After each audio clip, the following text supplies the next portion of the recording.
इस वीडियो में हम देखने वाले हैं mutual exclusion with busy waiting के अप्रोचेस। तो स्टार्ट करते हैं। Mechanism for achieving the mutual exclusion with busy waiting. ठीक है, ये म्यूचुअल एक्सक्लूजन अचीव करने के मैकेनिज़म्स है। ठीक है, ये इतने सारे मैकेनिज़म्स है इतने। तो जिसमें पहला है हमारा डिसेबलिंग इंटरप्ट्स, जो है हार्डवेयर अप्रोच। तो ये पहला वाला हम अभी इस वीडियो में देखने वाले हैं। ओके, ये हमने पिछले वीडियो में देख लिया था। ओके, तो अब ये स्टार्ट करते हैं डिसेबलिंग इंटरप्ट्स, जो है हार्डवेयर अप्रोच। तो इसके अंदर क्या, ये आपको ये एग्जांपल पता होना चाहिए। ये पूरा एग्जांपल हमने पहले वीडियो में अच्छे से डिस्कस किया था, ये पहले समझ लेना पहला वीडियो। ओके, तो ये आपको इसमें क्या करना होगा, डिसेबलिंग हार्डवेयर अप्रोच में यहाँ पे आपको कोड लिखना होगा।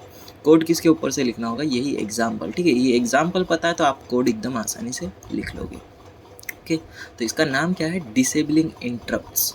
तो पहले कोड स्टार्ट करने से पहले ये जो सारी कंडीशंस है ना, ये सब कंडीशंस है, अभी आपको पता चल जाएगी। ये जो कंडीशंस है वो ट्रू होना चाहिए। तो इसमें पहला हमारा कोड आएगा वाइल ट्रू, और उसके अंदर पहला क्या आएगा, इसका नाम क्या है, डिसेबलिंग इंटरप्ट। तो यहाँ पे अभी जो ए का इंटरप्ट है यहाँ पर डिसेबल है। ठीक है, यहाँ पे इंटरप्ट जो है वो डिसेबल होगा। तो पहला हमारा कोड आएगा डिसेबल इंटरप्ट। तो यहाँ पे ए का इंटरप्ट जो है वो डिसेबल है। अब यहाँ पे क्या होगा, ठीक है, यहाँ पे डिसेबल जो है वो ऑफ है।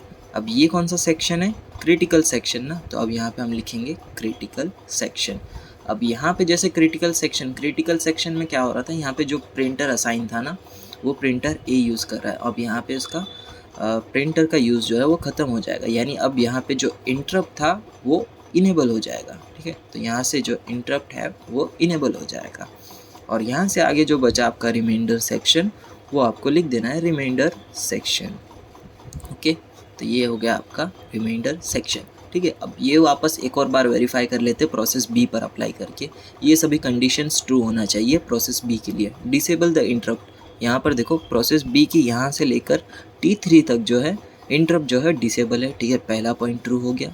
फिर है क्रिटिकल सेक्शन, यहाँ पे देखो T3 से लेकर T4 के बीच में क्रिटिकल सेक्शन है, हाँ है।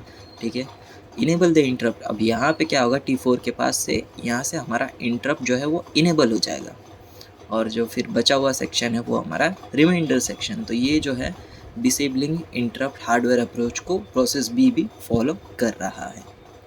तो इसके अंदर कुछ प्रॉब्लम्स है, वो देखते हैं। पहला तो ये क्या है कि अनअट्रैक्टिव और unwise to give user the process the power to turn off the interrupts. यहाँ पे यूज़र को हम पावर दे रहे हैं कि आप जो है इंटरप्ट को टर्न ऑफ या ऑन कर सकते हो, जो अनवाइज है, यानी सलाह देने जैसा नहीं है। क्यों, what if one of the process did it disable the interrupt. इसमें से अगर कोई एक प्रोसेस ने सही में अगर इंटरप्ट डिसेबल कर दिया और उसे कभी ऑन ही नहीं किया, तो फिर क्या होगा, that could be a end of the system. अगर उसने इंटरप्ट डिसेबल कर दिया और कभी ऑन ही नहीं किया, तो फिर वो आखिरी दिन होगा सिस्टम का। Okay, if the system is a multi processor with 2 or more CPU, disabling interrupts affect only the CPU that execute the disable instruction।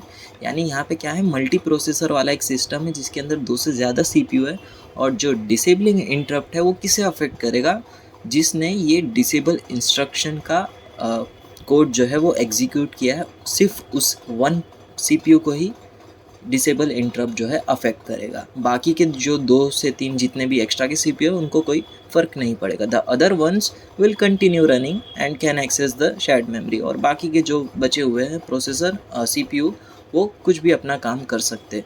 तो कहने का मतलब क्या है कि ये जो डिसेबलिंग इंटरप्ट है वो सिंगल प्रोसेसर के लिए अप्लाइबल है, और जो मल्टी प्रोसेसर है उसके लिए अप्लाइबल नहीं है। ओके, ये हम नेक्स्ट वीडियो में देखेंगे।